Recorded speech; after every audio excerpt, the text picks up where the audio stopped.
Halo, selamat datang di IPO Hunter bersama gue Yuda. Dan gue Dimas. Kita akan bahas emiten-emiten yang mau IPO berdasarkan analisa apanya, Dim? Underwriternya. Underwriternya, karena ternyata yang setelah kita temuin, underwriter itu sangat berpengaruh. Dan ini adalah konten kedua dari 8 emiten yang mau kita bahas di bulan Juli ini. Betul. Yang kemarin, atau bukan kemarin, Yang tadi pagi. Kalau lu nonton itu ada emiten CDIA. Sekarang emiten apa? Pesat. Pesat, apa itu? Pancaran Samudra Transport. Pancaran Samudra Transport, artinya ini berkaitan sama Laut. Ini berarti perkapalan ya? Betul, dan transport, berarti logistik. Logistik, oke. Ini dia IPO listing di tanggal 8 Juli sama kayak CDIA. Dan penawaran umumnya itu mulai kapan ya? Tanggal 2 sampai 4 Juli. Sama juga. Ini agak berat ya, Dim. Mepet-mepet semuanya. Jadi sejujurnya buat gua agak disayangkan kenapa ini bareng sama CDIA, Dim. Karena banyak orang tuh kan ke CDIA karena ada Pak Prajogo Pangestunya. Jadi takutnya emiten-emiten lain nggak kebagian. Nggak all in jadinya. Iya, padahal bisa jadi sama bagusnya gitu. Ya udah, mungkin kita bahas dulu nih. Dari harganya berapa? Harga cukup tinggi sih ini. Berapa? 850 sampai 900. CDIA aja 170 sampai 190. Oh, ini agak premium sebenarnya. Betul. Kalau dibandingin CDIA, wah, agak berat. Ini harga-harga bukan harga ikutan gitu. Kalau maksudnya kalau harga 100-200 kayak ya udah bisa ikutan, ini harga yang cukup mahal sebenarnya. Tapi kenapa dia harganya segini? Kita akan bahas. Ya, betul. Yang pertama kita bahas adalah dari underwriternya, Dim. Underwriternya gimana? Underwriternya sebenarnya cukup menjanjikan. Apa? Ada LG Trimegah. Walaupun yang satu ini ya kita pernah bahas juga, SQ BCA itu ya so-so lah. Jadi buat teman-teman yang nggak tahu, kemarin kita sempat bahas 3 underwriter paling gacor. Betul. Yang pertama ada Henan Putirai, yang nomor 2 itu Trimegah Sekuritas. Dan ini ada di sini. Ada di sini. Kebetulan ini sama kayak CDIA juga ada Trimegah, ada BCA juga. Oh iya. Sama. Kombinasinya ada ya.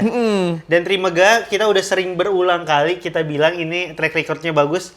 Tapi buat lo yang belum pernah nonton, tampilin aja datanya. Kita tampilin deh data nih.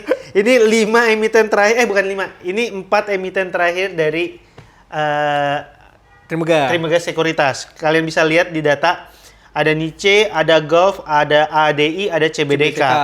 Dan ada Mine, benar, ada 5 berarti. Betul. Dan kalau lo lihat dari data yang tadi kita tampilin, selama 7 hari IPO itu harganya naik semua, Dim. Betul, dan hari pertama pun arah semua itu. Bener tuh, hari pertama arah, hari kedua arah juga, Dim. Betul. Hari ketiga ada yang nggak arah, tapi ada yang arah. Betul, jadi bagus lah. Jadi ini memang kalau Trimegah lagi pegang emiten buat IPO itu patut untuk diperhatikan. Karena track recordnya bagus semua. Dan nggak bikin jantungan biasanya. Bener, nggak bisa jadi lu ketinggalan 1-2 hari masih nggak apa-apa. Oh, paling turun cuma berapa? Iya. Nggak langsung nggak langsung gitu. Ini karena kalau kita baca ya, sampai hari ke-7 Niche itu 62%, Golf 5%. Bener ya? Niche 74% hari ke-7. 74% salah. Golf itu 12%. Terus ADI 65%, CBDK 145, Mine 136. Dan itu gede-gede juga. Mine itu sama CBDK di tahun ini. Artinya kita bisa lihat di 2 terakhir ini bagus banget. Gambarannya kayak gitu. Tapi kan tadi kita bilang, Dim, nggak cuma ada Trimegah, ada SQ, ada BCA. Ada BCA Sekuritas. Ini yang ya hari pertama ada yang arah sih 2. Oke, tapi memang kalau dipegang untuk jangka panjang kurang menjanjikan lah. Terlebih dia tuh baru mulai megang IPO lagi, Dim. Betul. Terakhir itu 2022 waktu megang Blibli. Jadi 2021, 2022, 2023 tuh nggak ada IPO, 2024 nggak ada. Kosong juga 2025 ini. 2025 ini sama CDIA yang kemarin yang tadi pagi kita bahas juga. Jadi si Trimegahnya menjanjikan, BCA-nya kurang nih. Nah ini akan ikut kemana ini? Iya. Menurut lo akan ikut kemana? Trimegah kayaknya. Trimegah. Karena Trimega punya track record yang harus dijaga. Nggak mungkin dia sampai, wah ini kebawa ini, kasihan juga. Dan BCA juga pengen track recordnya jadi jauh lebih baik. Memperbaiki citra, makanya ikut ke CDIA. Oh iya, ini udah pasti memperbaiki citranya banget tuh, Dim. Itu kita bahas dari sisi underrated-nya, Dim. Kalau secara valuasi gimana nih? Nah ini mungkin yang bikin kenapa harganya sampai harga 850 sampai 900. Ini valuasinya tuh cukup menjanjikan sekali nih. Cukup menarik dibandingkan emiten IPO yang lain menurut saya. Dari 8 ini menurut lu ada di peringkat berapa? Peringkat awal ini 1. Kalau secara valuasi ini ada di peringkat 1. Karena kalau secara nama besar ada Prajogo. Iya, Pak Prayogo masih nomor 1 tuh. Nomor 1. Tapi cara valuasi ini bagus. Tapi kan kalau yang CDIA tadi pagi kita bahas, dia pernya aja udah 55 kali. Ini gimana? Ini bagus. Dari market cap aja dia sudah di atas 1T.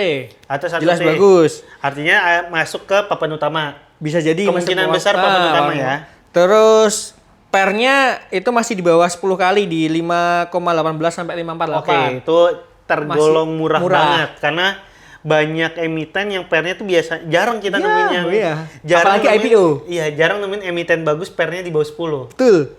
Terus lanjutannya PBV di bawah 10, pernya tadi salah, pernya kebalik. Pernya di bawah 10. Nah, PBV masih 1 komaan, jadi masih 1 kalian lah. Oke, jadi kenapa harganya 800 memang ternyata harga bukunya juga nggak jauh. Ya kan menurut Pak Lokeng Hong kan kalau PBV 1 kan masih oke lah. Iya. Apalagi di bawah 1 itu oke. Tapi kan untuk emiten IPO di bawah 1 kan jarang. Tapi 1 ini udah oke banget. Iya, dan malah kita pernah temuin emiten IPO di atas 5. Nah, biasanya 5, 10 berapa. Iya, ini oke banget nih. Terus ROA, ROE juga masih keren-keren ini, masih 20%-an. Oh iya.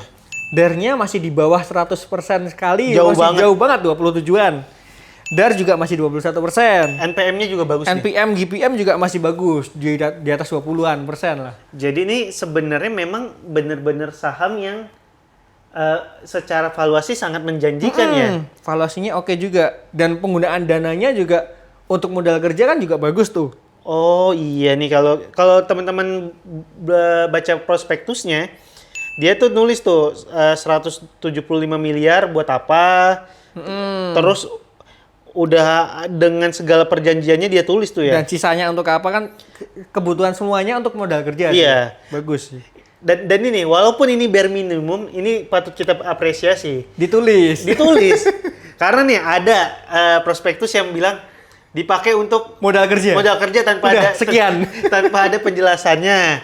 Ada yang malah dipakai buat beli tanah owner. Nah, ada yang buat bayar utang. Nah, ini untuk pengembangan usaha nih. Untuk anak usaha untuk apa dijelasin semua. Ini adalah tambahannya nih, Dim. Sisa akan digunakan untuk keperluan modal kerja perseroan yang berupa bahan bakar kapal. Jadi semuanya untuk pengembangan sih. Itu bagus. Tapi bahan bakar kapal bisa dibeli di warung Madura agak ya? Susah itu kayaknya, susah. Tapi gue sih ngelihat valuasinya ini memang harusnya sih nih oke banget ya. Oke. Kita nggak tahu satu ya, valuasinya bagus banget. Bagus banget, sangat menarik ini. Terus ada Trimega. Ini sih bukan, kalau nggak ada CDIA harusnya semua orang subscribe ini sih. Iya. Menurut gue ya. Masalahnya ini ada CDIA ini. Iya, masalahnya bahkan kemarin waktu ada pengumuman CDIA waktu book building awal, itu kan katanya market turun gara-gara uangnya ditarik diambil buat ambil ke CDIA. Nah, gimana emiten-emiten yang berbarengan IPO-nya? Itu sih, susahnya itu. Susah nih. Coba dia lebih dulu apa habis CDIA, tahan dulu. Tahan 1 minggu, 2 minggu tuh udah aman banget harusnya ya. Misalnya bareng. Dan kita kesimpulannya kali ya? Ya, boleh. Kesimpulan satu yang buat gua ini akan jadi menarik karena tadi utangnya rendah. Saham ini masuk ke dalam saham syariah. Jadi mungkin buat teman-teman yang mencari saham syariah ini bisa jadi pilihan. Betul. Yang kedua, PBV-nya tuh masih 1 kali. Artinya nih dibanding gue belum cari yang lain lah. Industri sejenis itu di berapa, tapi PBV 1 tuh udah pasti murah. Pernya juga masih di bawah 10 kali. Pernya di bawah 10 kali, 5 kali doang. Ya, valuasinya oke lah. Valuasinya bagus banget, apalagi Dim? Industrinya juga oke kan untuk pengangkutan batu bara, dan batu bara kan emang memiliki prospek yang positif. Oke, benar. Itu juga oke. Terus penggunaan dananya tadi kan oke untuk pengembangan. Terus Oh, underwater tadi bener. Oh iya, Underwater Trimegah. Market cap juga besar 1T. Apalagi ya? Oh iya, nilai nominal itu 800 loh. Ini biasanya kan kalau emiten-emiten IPO itu nilai nominal cuma 10, 20, 25, 100. Ini iya, 800. benar. Mendekati harga IPO-nya. Harga IPO-nya. Buat yang nggak tahu nilai nominal tuh apa, Dim? Nilai nominal itu biasanya nilai yang dipakai untuk ya orang-orang yang punya saham awal-awal lah. Saham sebelum itu IPO. Nah, betul. Biasanya makanya kenapa kalau nilai nominalnya kecil tuh agak bikin deg-degan karena lah ini kalau dia pemilik langsung usahanya udah kalau dia langsung lepas nih. langsung cuan dong. Nah, itu. Ini kan mirip-mirip ini. Benar, itu jadi salah satu poin plus yang kami pertimbangkan lah. Tuh. Tapi ada minusnya juga. Ya. Minusnya adalah BCA Sekuritas, mohon maaf banget. Anda jadi minus di sini. Betul.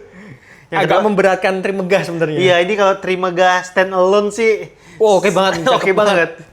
Betul. Karena secara track record BCA Sekuritas tuh belum bisa dibilang bagus. Ya, dan udah lama vakum juga dia. Iya, dari 2022 kan. Dari 2022. Apalagi minusnya, Di? Nah, satu lagi nih minusnya.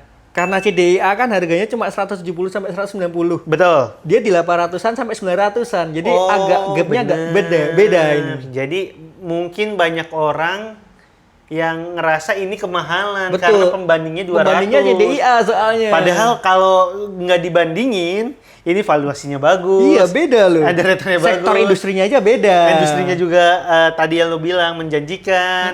Harga nominalnya juga mirip-mirip Ya, sama mirip-mirip. harga IPO-nya. Mungkin di sana ya minusnya. Itu sih minusnya itu. Jadi kesimpulan lo ambil atau ngambil? Kalau gue sih ambil, valuasinya oke banget nih. Gua juga ambil. Ambil. Karena gue pede sih sama valuasi perusahaannya. Betul. Dan industrinya. Dan Trimegah Sekuritas. Itu. Udah segitu aja konten kita berdua. Oke. Sampai ketemu lagi, gue Yuda. Gue Dimas. Di episode IPO Hunter berikutnya. Dadah. Dadah.